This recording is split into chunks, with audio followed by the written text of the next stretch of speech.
So the average Toronto home price just dropped by the steepest rate on record. What does that even mean? I mean, the media has been absolutely loving it, and this is something that they're going to be running with as we move along in the months coming ahead. I'm Michael Ouzas. I'm a realtor in the Greater Toronto Area. Throw a comment down below on if you think prices will continue to drop or have we hit the bottom.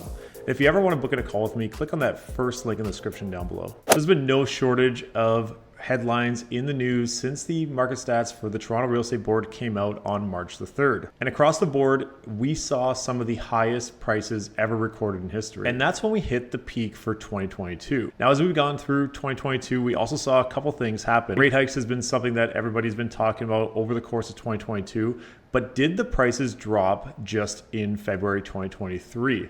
Let's take a look. Let's jump over to Blog.to, and they absolutely love these headlines. Average Toronto home prices just dropped by the steepest rate on record. I feel like they've used some version of this headline all throughout 2022.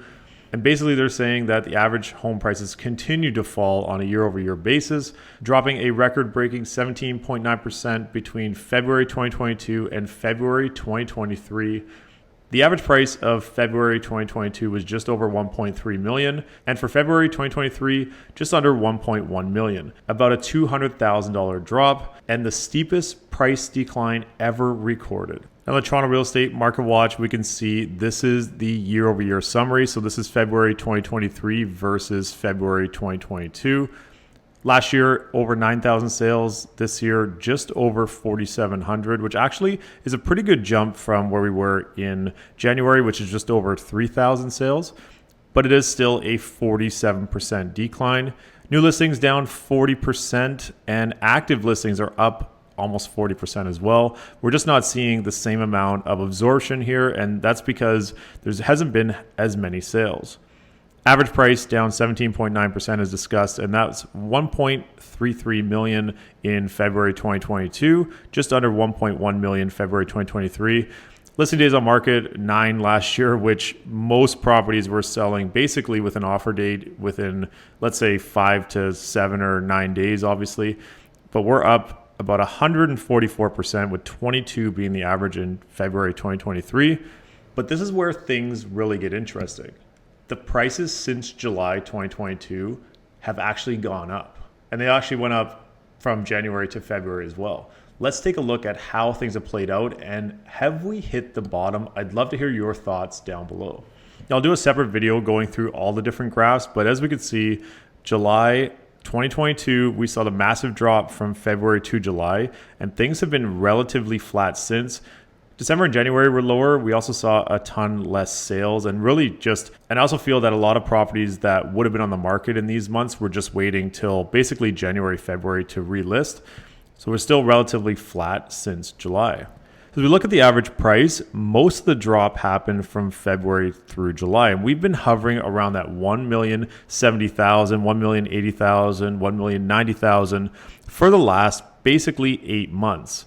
The biggest number that stands out to me, though, our months of inventory have gone from 3, in some cases they were in 4 in the different pockets, to an average of 2 months of inventory.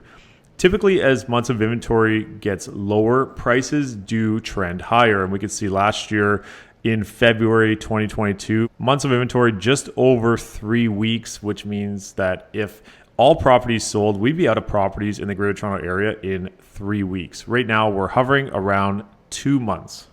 Now, as we break it down by property type and we compare the 416 to the 905, we definitely see more drops happening in 905 regions. There are a lot more properties in those areas. It's much more expansive than the 416. For the 416 as a whole, prices kind of hovering around that 17% mark for detached. Semis down about 15%, and townhouses and condos down about 11%. So I think it's really important to note that as we see these numbers, they are blanket numbers for the Greater Toronto Area. And that's why those micro markets are so important, because each micro market has been performing differently lately.